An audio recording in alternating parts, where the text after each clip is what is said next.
I do like having the whole house to myself, but sometimes it gets a little spooky at night. I tell you, I don't know why I'm looking out there like you're not going to see anything. You hear something though. Yeah, someone mentioned in the comments on the latest TRG Coliseum video how much they missed the solo videos, and I was kind of thinking to myself, I miss those too. So I'm just gonna make one real quick here. It's not gonna be very long. There's one I've been wanting to make for a while, or just to talk about one little thing. It's not like a huge deal or anything, but yeah. So the other day we were kind of going through some stuff in the other room, and some of Mom's old stuff is still in there. One of the things was her CD collection. So of course, obviously, we went right in and decided, we're gonna give it away, but we decided to keep out what we wanted to keep from it. So I kept out this short little pile here. And with this pile, and comes a few stories maybe kind of came to mind, because two of the CDs that she had are actually CDs I made for her. The boringest CD cover on the planet. I mean, look at it. It's graph paper, for crying out loud. Flame Pillar. Can't quite read the date. It looks like September 13th, 2001. I can't remember the last time I've seen one of these CDs. I remember those when you used to cut music and put music on those. I wonder if it still plays. Anyway, well, the song list is The Voice by the Moody Blues. Well, nothing's changed there. Kiss from a Rose by Seal. That was always like her favorite song. It was like I could never... See, here's the thing. Wow, we're already 2 songs in and we're already getting into this. It's funny because me and Mom had so much in common, but the one thing that I feel like always sort of came between us was our music tastes, and I don't know if it bothered her as much as it bothered me, which is probably why I never really confronted her in any way about it, because it's like, I mean, that's the way it is with parents and their kids. Like, parents always think that their kids' music is shit, and I guess in my case it was no exception, really. There was some stuff that I played that she liked. She always loved Better Than Ezra. I guess because the lead singer, Kevin Griffin, kind of sounds like John Denver. Well, that's the thing, though. I probably let that come between us more than I should have. But really, it didn't come between us at all. Like, we didn't argue about it or anything, but I always felt sort of like... I've always had a really close relationship with music in general, as you guys have probably figured that out. But, so the music that I listened to, it meant a lot to me. And so for someone to criticize it, it kind of felt like they were criticizing a part of me. And so that always made me feel sort of bad when she would, but at the same time, it's like you have to understand, I guess, that you're not necessarily hearing the same thing that she is. She grew up in a different world, and sometimes it's hard to get past that and remember that, but so it's probably more of me banging my head against a wall than it was her or anything, but I don't know, I always get this weird feeling, though, that, like, because it sounds like such a straw man thing to say, but I always get this weird feeling like that she thought it was kind of a competition, who had the better music, her or me. Like, because a lot of times, like, she would put her music on, and then she would just gush and fawn about how beautiful it was, and, like, oh god, this is such a pretty song. Isn't this such a pretty song? And I would say, yeah, it is, But... to get her to say something nice about my music would be like getting blood from a stone, if you know what I mean. And it goes back to what I said before, parents all think that their kids' music is crap, but like, Dad never seemed to feel that way. Like, he liked all the music. He was in there singing Finger 11, singing Apologize in the karaoke and stuff, so I don't know if it was just her or just him. I mean, everybody's different, so I guess, what do you expect, really, but a lot of the stuff that I did listen to, I feel like a person would get made fun of for how soft it was. I was listening to stuff like Hootie and the Blowfish or Paula Cole or... Well, Seal is another example, though, because Seal was one that she really, really, really loved, and Kiss from a Rose was like that song, and she could never get enough of it, so... Anyway, what else in here? Prayer for the Dying, that's also by Seal. She loved that one, too. Love Touch, Rod Stewart. She was a huge Rod Stewart fan. I was never... that much of one, but he has a few good songs I like. Love Touch is kind of one of them. I mean, it's not in my car playlist now or anything, but I always thought it was kind of cool how the opening notes on that synthesizer or whatever, he goes back to singing them at the end of the song, like they're bookends to the song, and at the end he sings along with it. It's just kind of credity, I don't know. Downtown Train, also Rod Stewart. It's like the one upbeat song out of 15 on his Love Songs CD, but whatever. Well, I guess there was like My Heart Can't Tell You No. I actually liked that song a lot too. I Love You by Climax Blues Band. That's a song that I like, one of the last songs from my childhood that I couldn't believe I hadn't rediscovered. I spent years, like from 93 all the way up to 97 or so, just on this constant search for more songs from my childhood that I'd forgotten about. You know, I rediscovered all these songs like Head Over Heels by Tears for Fears and Africa and stuff, you know, and of course nowadays it's totally a delight to see Africa coming back. Anyway, so I Love You was like one of those songs, and I found out about it much later, like from after I stopped looking for songs because I figured that I'd already found all of them. And then there was that one, some guy sang it at karaoke, it just blew my freaking mind. After that, it was probably only like once every 2 or 3 years that I would find another song from my childhood that was like, oh yeah, there was that one.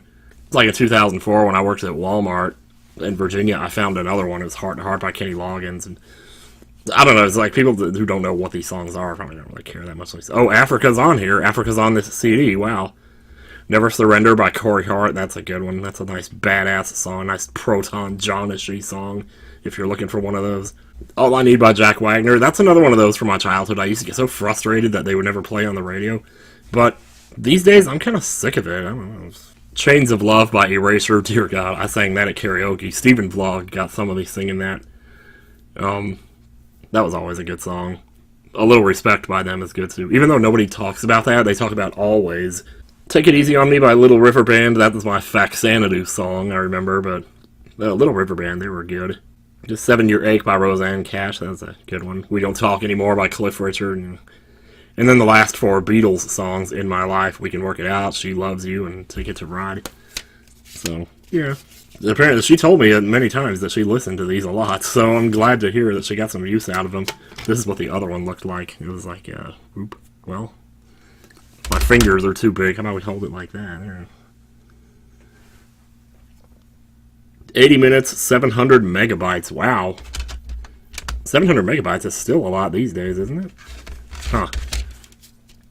And this is the cover right here. I think I wrote all the songs on the cover. Oh, okay, so I got a little more ambitious with this one. I put the Independence Day speech on there. So that's when I was starting to learn that you could do that with the internet, you know. Listen People by Herman's Hermits. She always loved them too, Herman's Hermits. It's like one of her favorite bands. Let me see. Don't Blink by Kenny Chesney. That's like a country song that came along, and I actually really like that one too, though. It's a good song. Well, part of the reason I liked it was because the first time I heard it, I thought he was saying 6 years old and you kick his ass. But it's like, what? SOS by ABBA. ABBA's got some really great songs, and SOS is definitely one of the best ones, but it's the only one that I have in my car, and I'm sick of it. I need to change it to something else, like Lay All Your Love on Me or something. Yeah, funny story about I'll Follow the Sun, the Beatles song, is that a day before, I think it was the day before my grandfather passed away, or maybe it was after he passed away, I don't know. My grandfather on my dad's side, he passed away back in like 2000 or 2001. And I had a dream one night that he was teaching me how to play that song on the guitar. So, and ever since then, I've always kind of associated that song with him. Lost in This Moment by Big and Rich, that was like her big wedding song with her and Les, I guess, so yeah. Luca by Suzanne Vega, that's one of my songs, basically, but I put it on the CD because I knew it's like, she would deal with it, I don't know. See, this is what I'm talking about, though, it's like, I mean, I don't know if she ever liked it or if she skipped it or whatever, because it was an 80s song, it was from the old days, and so she liked anything that was from the old days, you know, and that's, I don't know where the cutoff point was for her between the old days and the new days. Like, for me, that cutoff point is right around 2004. That's really when I stopped listening to music, was, well, 2005, more like, but... Yeah, but I don't know what that cutoff point was for her, but Suzanne Vega, Luca, it's probably right on the borderline there, somewhere early 90s or something. Key Largo by Bertie Higgins, that's just a cheesy 80s song that I started liking for a while. It's alright, it's whatever. When the Going Gets Tough by Billy Ocean, now that's a badass song right there, let me tell you. I do have that one in my car. What is this? Spilled Beer by Biff. Oh, the Spilled Beer speech? Seriously, what was I thinking? Just What I Needed by The Cars, classic. Just You and Me by Chicago, also classic. Somewhere Only We Know by Keane. That's one of those, I snuck it in there, you know, I was like, this is the only way I'm going to get her to listen to any of my music, is to sneak them in there in between all the stuff that she likes. But I don't know if she ever liked the song or not, but it's on there, so she must have heard it a few times. And I don't know, I always thought it was a beautiful song, so, it's one of the last modern songs I remember just having strong feelings for when it was out, and looking forward to hearing it on the radio and stuff. After a while, the radio just stopped being a thing for me. I can hardly read this, like it's so faded. Shambhala by Three Dog Night. Okay, so this was after I watched Lost, because I didn't discover that song until Lost. That is a great song. I don't have that one in my car. I should get it. Easy Lover by Phil Collins. That's one of those, it's a great song, but I'm sick of it. It's also in my car. I need to take it out. I need to stop talking about what's in my car. Turn Your Love Around by George Benson. That's a good one. I don't have that one. Heart to Heart by Kenny Loggins. Like, I already talked about that. I Saw Her Again, The Mamas and the Papas. She always loved them. Human Nature by Michael Jackson. There's no telling if she liked that one. I always thought it was cool. It's probably my favorite Michael Jackson song. Come Sail Away by Styx. She was a big fan of Styx. So I remember this one night, I was at the Penny's house, Christopher. I'm always talking about him on the tapes. And one night, I randomly borrowed one of his tapes, and it was a Styx tape, which it turns out that my mom was a huge fan of them, so I put Come Sail Away on here. And then the last song is Sing by Travis. That's one of those I had to kind of sneak in there, but yeah, that one's alright. That's like a Muzak song. I only found about it from music, but anyway, and then there's her actual CDs. These are actual CDs that you would have bought at the store. Cher Greatest Hits. She always loved Cher, which was weird to me considering her overall attitude towards music. You wouldn't think someone so sexual, I guess, would be someone that my mom would love. But here's the thing, though. She always said that she liked Cher because of her attitude, because of something she said on an interview about not caring what other people think or something like that. And, because of how much my mom and I have in common, I figure probably she heard that one statement and thought, and her entire opinion of Cher is just based on that one statement. But because I've done that, I've gotten to where I really, really like people just because of one small thing they said or something. Yeah, there's some good stuff on here, though.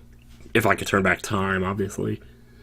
Just Like Jesse James was one of the first songs that got me into music, actually, in general.